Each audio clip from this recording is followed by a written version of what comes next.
తాడేపల్లిగూడెం నియోజకవర్గ ప్రజలకు, కూటమి నాయకులకు, కార్యకర్తలకు భోగి మరియు సంక్రాంతి శుభాకాంక్షలు. ఇట్లు గొర్రెల శ్రీధర్, టీడీపీ రాష్ట్ర ఆర్గనైజింగ్ సెక్రటరీ, తాడేపల్లిగూడెం. ఆత్రేయపురంలో ఈ యొక్క పడవల పోటీలు అయితే అంగరంగ వైభవంగా జరుగుతున్నాయి. ఎంతో ఈ యొక్క పడవల పోటీలు వివిధ ప్రాంతాల నుంచి వచ్చిన వారైతే ఎంతో ఆసక్తిగా ఇందులో పాల్గొని ప్రతి ఒక్కరు కూడా దూర ప్రాంతాల నుంచి మొత్తం వివిధ రాష్ట్రాల నుంచి వచ్చినటువంటి పడవ చూడొచ్చు. ఇక్కడ ఎంతో ఉత్సాహంగా యువత ముందుకు వెళ్తున్నటువంటి దృశ్యాలు.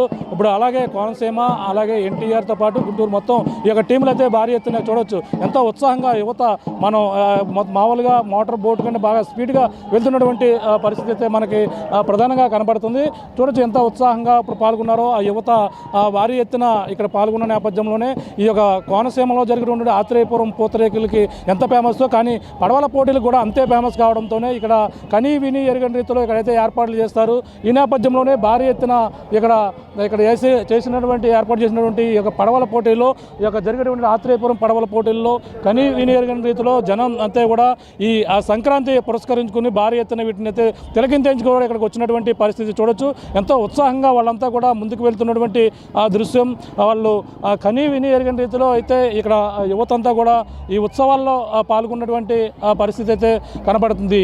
ఈ సంక్రాంతి 3 రోజులు కూడా ఎంతో ఉత్సాహంగా ఇక్కడ ఏర్పాటు చేసినటువంటి సర్ ఆర్థర్ ట్రోఫీ ఏదైతే ఉందో ఆత్రేయపురం ఉత్సవం పేరుతో భారీ ఎత్తున అయితే ఇక్కడ ఏర్పాట్లు చేశారు.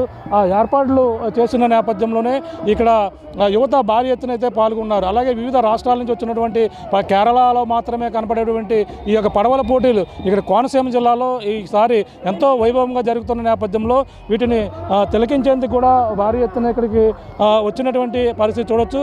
ఈ కాలువ ఏదైతే ఉందో ఇక్కడ గోదావరి పంట కాలువ, ఇది కోనసీమ జిల్లా సస్యశ్యామలంగా పండించేటువంటి కాలువ. ఎంతో ఆహ్లాదకరమైనటువంటి వాతావరణం, టూరిజానికి ఎంతో చాలా బాగుండేటువంటి ప్రదేశం కావడంతో దీన్ని ఒక పక్కన ఈ కోనసీమ సంబంధించిన ప్రాంతాలలో ఈ కాలువ ఏదైతే ఉందో ఎంతో సుందరకరంగా ఉన్న ప్రాంతం కావడంతోనే ఈ పడవల పోటీలు నిర్వహించేందుకు అనువుగా ఉన్న ప్రాంతం కావడంతో ఇక్కడ స్థానిక ఎమ్మెల్యే బండారు సత్యానందం ఆధ్వర్యంలో భారీ ఎత్తున ఏర్పాటు చేశారు. ఈ పడవల పోటీలని తిలకించేందుకు ఇక్కడికి భారీ ఎత్తున చూడొచ్చు. ఇక్కడ జనం ఏదైతే సంక్రాంతి వచ్చిన నేపథ్యంలో అలాగే మొత్తం ప్రతి ఒక్కరు కూడా పట్టణాల నుంచి పల్లిబాట పట్టారు. వాళ్ళంతా కూడా ప్రతి ఏటా కూడా ఈ కోనసీమలో జరిగేటువంటి కోడి పందాలు మాత్రమే ఈసారి చూస్తాం. కానీ ఈసారి చూస్తుంటే ఎంతోమంది ఈ పడవ పోటీలను తిలకించేందుకు ఎంతో ఉత్సాహంగా పాల్గొంటున్నారు. అలాగే దూర ప్రాంతాల నుంచి వచ్చిన ప్రతి ఒక్కరు కూడా ఈ వివిధ ప్రాంతాల నుంచి వచ్చి ఈ పడవ పోటీల్లో వీక్షించేందుకు ఇక్కడికి వచ్చినటువంటి దృశ్యాలు అయితే మనకి కనబడుతున్నాయి. చూడొచ్చు ఎంతమంది కాలువ పొడవునా సరే ఈ యొక్క లొల్లా లాకులు ఏవైతే ఉన్నాయో లొల్లా లాకులకి సమీపంలోనే ఈ యొక్క బ్రిడ్జి ఉండడం ఎంతో ఆహ్లాదకరంగా ఇది కాలువ ఉండడంతోనే ఇక్కడైతే ఏర్పాటు చేశారు. అలాగే కోనసీమను మించి అందాలు ఇక్కడ ప్రాంతంలో ఉన్న నేపథ్యంలోనే ఈ పడవల పోటీ ఇక్కడ ఆత్రేయపురంలో జరుగుతున్నటువంటి పడవల పోటీలను చూడవచ్చు. ఎంతోమంది ఇక్కడ వచ్చినటువంటి పరిస్థితి చూస్తున్నాం. ఎంతోమంది జనం చూడవచ్చు. ఇక్కడ పడవ పోటీలు ఎంతో ఉత్సాహంగా జరుగుతున్న నేపథ్యంలో వాటిని తిలకించేందుకు వచ్చినటువంటి ఇక్కడ జన సందరాన్ని కూడా చూస్తున్నాం. ఇక్కడ ఆత్రేయపురంలో పూతరేకులు ఫేమస్ కాదు. ఇక్కడ ఏదైతే కోనసీమలో జరిగేటువంటి పడవల పోటీలు ఎంతో ఫేమస్గా మారాయి. గత సంవత్సరంలో కూడా ఇక్కడే నిర్వహించిన నేపథ్యంలో పండగ 3 రోజులు కూడా చూడొచ్చు. ఎంతమంది జనం ఇక్కడ పాల్గొన్నారో భారీ ఎత్తున ఇక్కడ జనం వీక్షించేందుకు ఇక్కడికి వచ్చినటువంటి పరిస్థితి. పండగకు వచ్చిన ప్రతి ఒక్కరు కూడా ఈ కోనసీమ పడవల పోటీలు చూసేందుకు ఇక్కడికి తరలి వస్తున్నటువంటి ఆ దృశ్యాలు భారీ ఎత్తున చూడొచ్చు. జనసంద్రంగా మారినటువంటి ఈ కాలువ కెనాల్ ఏదైతే ఉందో ఈ కాలువ సమీపంలోనే ఇంతమంది జనం ఇక్కడికైతే చేరుకున్నటువంటి పరిస్థితి అయితే మనకి కనపడుతుందని చెప్పాలి.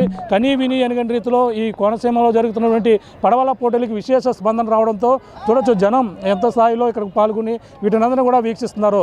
కాలువ పొడవునా సరే ఇక్కడ కిలోమీటర్ వరకు కూడా పోటీలు అయితే నిర్వహిస్తారు. కిలోమీటర్ నుంచి అక్కడ 3 టీములుగా అయితే విభజించారు. ఆ మూడు బోట్లు కూడా ఒక్కసారి వదిలిన నేపథ్యంలో వాళ్ళ యొక్క టాలెంట్ ఏదైతే వాళ్ళందరూ కూడా 10 మంది టీమ్గా ఉన్నారో ఆ 10 మంది టీము కూడా 11 ఒక టీంతో పాటు ఆ 10 మంది కూడా ఒకే విధంగా బోటుని వీదుకుంటూ ముందుకు వెళ్తున్నటువంటి పరిస్థితి. ఆ విధంగానే అత్యంత ఒక మోటార్ స్పీడ్ కంటే అతి వేగంగా యువత పాల్గొన్న నేపథ్యంలోనే ఈ పోటీలు భారీ ఎత్తున అయితే పాల్గొని ఈ పోటీలను అయితే తిలకించేందుకు వచ్చినటువంటి జనాన్ని కూడా చూడొచ్చు. కాలువ 2 వైపులా కూడా ఎంతమంది జనసంద్రంగా మారినటువంటి ప్రాంతం, కాలువని అనుకున్నటువంటి ప్రాంతం చూడొచ్చు. పక్కన సభావేదిక కూడా ఎంతో వైభవంగా తీర్చిదిద్దారు. ఈ విధంగా కని విని ఎరగని రీతిలో కోనసీమలో జరిగేటువంటి ఇక్కడ ఆత్రేయపురంలో జరుగుతున్నటువంటి ఇక్కడ పడవ పోటీలు ఏదైతే విశేష స్పందన వచ్చినటువంటి పరిస్థితి మనకి ప్రధానంగా కనపడుతుందని చెప్పాలి.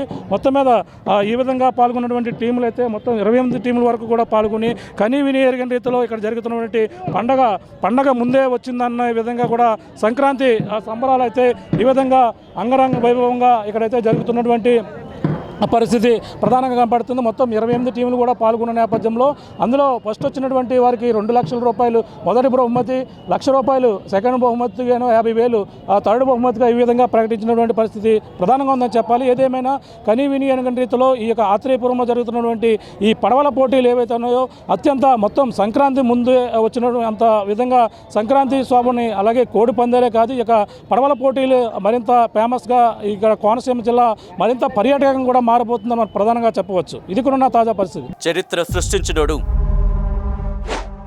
ఇప్పుడు ఆ చరిత్రని తిరగరాయబోతున్నాడు. అబద్ధాల గోడల్ని బద్దలు కొట్టి నిజాలను రాగా మీ ముందుంచబోతున్నాడు. నిజమైన వార్తల కోసం వెంటనే డౌన్లోడ్ చేసుకోండి రా యాప్ని.